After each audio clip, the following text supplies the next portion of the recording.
Assalamualaikum warahmatullahi wabarakatuh. Jadi pada hari ini kita akan mempelajari materi pertemuan ketiga dengan judul materi bentuk dan ciri perubahan sosial. Jadi untuk yang pertama kita akan mempelajari pengertian perubahan sosial terlebih dahulu. Yang kedua kita akan mempelajari ciri dan karakteristik perubahan sosial. Yang ketiga kita akan mempelajari bentuk-bentuk perubahan sosial. Dan yang terakhir kita akan memberikan kesimpulan. Jadi untuk yang pertama kita akan mempelajari apa itu perubahan sosial. Nah sebelum masuk di perubahan sosial itu apa, kalian pasti tahu kan arti dari perubahan. Perubahan itu adalah sesuatu atau hal atau keadaan yang sudah berubah, yang merubah atau yang mengalami perubahan, yang mengalami peralihan atau yang mengalami pertukaran. Itu menurut Kamus Besar Bahasa Indonesia. Nah, artinya sesuatu yang berubah. Simpelnya seperti itu.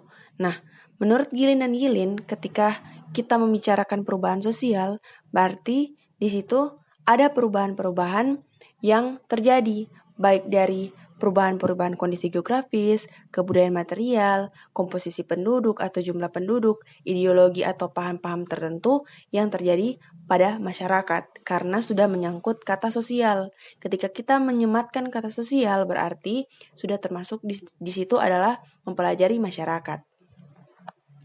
Jadi perubahan sosial adalah singkatnya perubahan yang terjadi pada masyarakat, menyangkut berbagai hal yang terkait dengan kondisi geografis, kemudian seperti yang dijelaskan tadi menurut Gilin dan Gilin, bisa kalian baca di slide ketiga.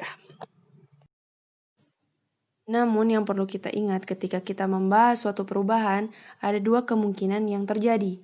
Ketika perubahan itu membawa suatu kemajuan atau malah sebaliknya, perubahan itu akan membuat kita mundur ke belakang. Nanti sebentar, Ibu akan kasih contohnya.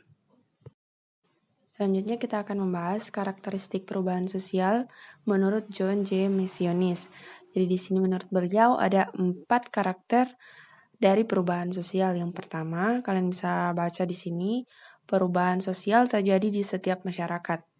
Kendati pun laju perubahan sosial bervariasi. Maksudnya begini, perubahan sosial itu pasti terjadi di masyarakat kan, namun tingkat perubahannya itu bervariasi.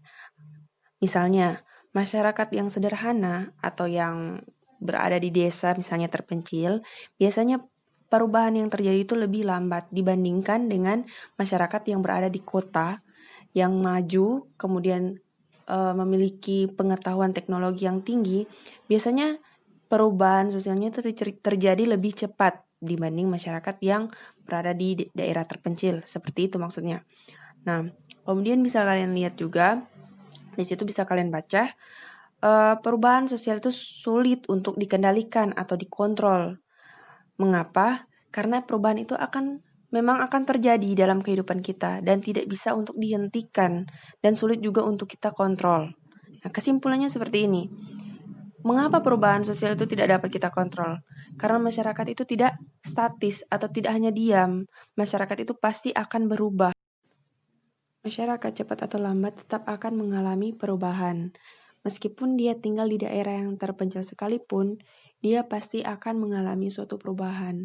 Hal tersebut karena tidak dapat dipungkiri sesuai naluri manusia bahwa manusia itu akan mencari sesuatu menjadi lebih baik lagi. Sehingga akan mengalami perubahan seperti itu. Perubahan sosial juga dikatakan sebagai proses mata rantai, artinya yang saling berkaitan. Perubahan yang terjadi, singkatnya seperti ini, perubahan yang terjadi pasti akan mengakibatkan perubahan-perubahan di sektor lainnya. Misalnya begini, ketika kita melihat pengaruh perubahan dalam ilmu pengetahuan dan teknologi, misalnya yang paling marak adalah teknologi. Nah, ketika terjadi perubahan teknologi, akan ada perubahan-perubahan lain dalam kehidupan manusia.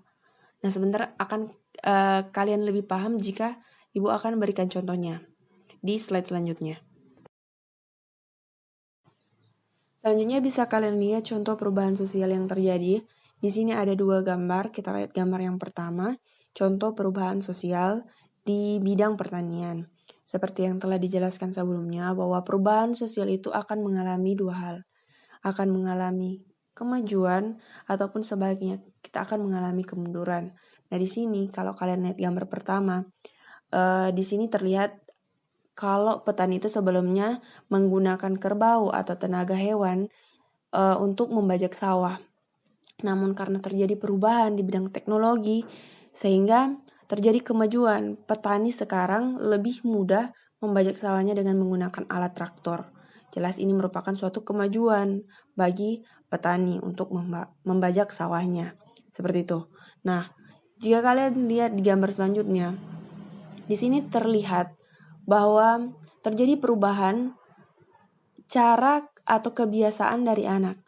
Biasanya kalau umur sekitar masih SD ataupun masih umur di bawah dari 10 tahun, biasanya anak-anak itu lebih sering bermain dengan teman-teman lainnya. Entah itu bermain kelereng, bermain bola. Nah, sekarang karena adanya perubahan teknologi di bidang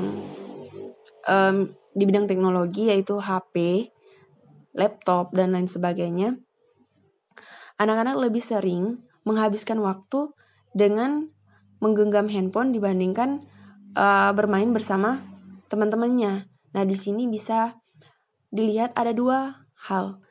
Kemajuan karena lebih mempermudah kan, ketika kita memiliki HP kan segalanya menjadi lebih mudah.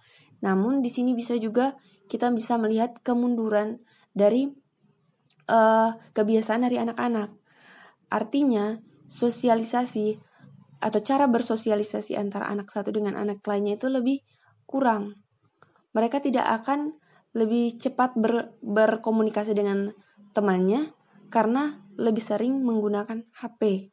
Jika kita melihat secara seksama, justru yang lebih kecanduan handphone ini bukan hanya anak-anak, tetapi justru orang dewasa. Sehingga terjadi kehilangan kemampuan bersosialisasi antara yang satu dengan yang lainnya. Karena hanya lebih sibuk dengan gadgetnya dibanding dengan berkomunikasi dengan orang lain. Seperti itu. Sehingga perlunya kita secara bijak untuk menyikapi perubahan yang terjadi khususnya di bagian teknologi. Selanjutnya, contoh perubahan sosial di bidang transportasi.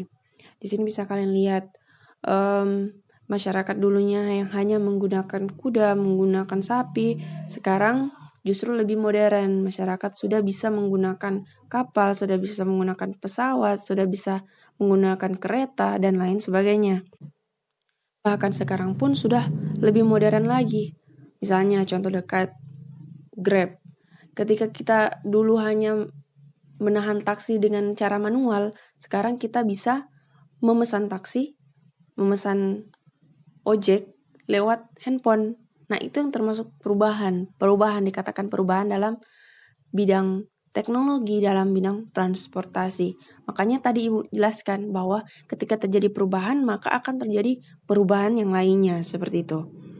Perubahan teknologi itu yang paling mencolok sekali, karena terjadi perubahan teknologi, perubahan-perubahan lainnya pun mengikuti. Seperti tadi dijelaskan transportasi kan, ada juga sudah ada, misalnya kita ingin memesan makanan, kita harus ke restoran dulu kan. Sekarang ketika ada teknologi, kita bisa memesan makanan, makanannya datang ke kita hanya menggunakan handphone.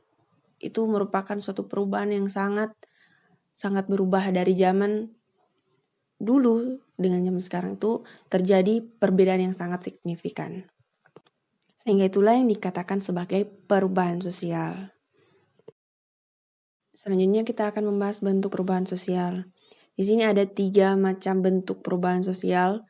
Yang pertama perubahan lambat dan perubahan yang cepat. Nah, kalau perubahan yang lambat itu biasanya disebut dengan evolusi. Jadi perubahan seperti yang dijelaskan sebelumnya, bahwa ada perubahan yang terjadi secara lambat dan ada yang terjadi secara cepat. Yang kedua ada perubahan kecil dan perubahan besar. Perubahan yang ketiga adalah perubahan yang dikehendaki dan yang tidak dikehendaki. Itu bisa kalian baca di slide ke-10 ini. Di situ jelas penjelasannya dan itu sudah dijelaskan sebelumnya. Sudah terkait dengan penjelasan sebelumnya. Seperti itu.